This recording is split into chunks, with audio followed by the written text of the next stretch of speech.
कि एक तरफ एसआईआर को लेकर सियासत हो रही है तो दूसरी तरफ बिहार में एसआईआर को लेकर निर्वाचन आयोग ने ताजा आंकड़े जारी कर दिए हैं। आयोग ने बताया कि एक हफ्ते का समय बीतने के बाद भी किसी भी राजनीतिक दल की ओर से मतदाता पुनरीक्षण को लेकर कोई दावे या आपत्ति दर्ज नहीं कराई गई। इस पर सत्ता पक्ष ने एसआईआर का विरोध कर रहे विपक्षी दलों की मंशा पर एक बार फिर से सवाल खड़े किए।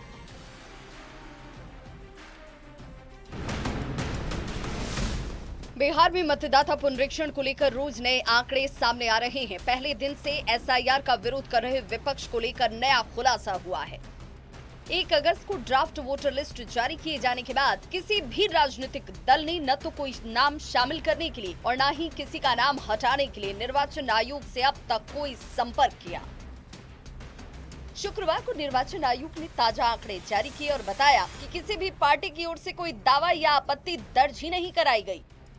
कांग्रेस की 17,549 पार्टी एजेंट हैं, लेकिन दावा या आपत्ति 0। आरजेडी के 47,506 पार्टी एजेंट हैं, लेकिन दावा या आपत्ति 0। इसी तरह left party CPI ML, CPM, RLJP और आम आदमी पार्टी की ओर से भी कोई आपत्ति दर्ज ही नहीं कराई गई। हालांकि विपक्ष का दावा है कि आपत्ति दी गई है। इसका रिसीविंग भी है हम लोगों के पास, हमने दिया है। बार बार चुनाव आयोग भारतीय जनता पार्टी का बोली बोल रहा है।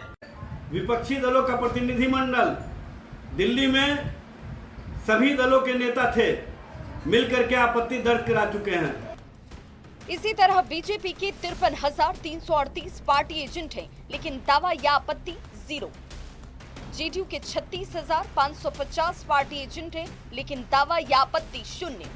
चिराग पासवान की पार्टी एलजेपीआरवी, आरएलएसपी, बीएसपी या नेशनल पीपल्स पार्टी की ओर से कोई भी दावा या आपत्ति दर्ज नहीं कराई गई है। यानी कुल पार्टी एजेंट की संख्या 1,60,813 और दावे या आपत्ति 0। इसे लेकर सत्ताधारी दल राहुल गांधी और तेजस्वी यादव पर हमलावर हैं।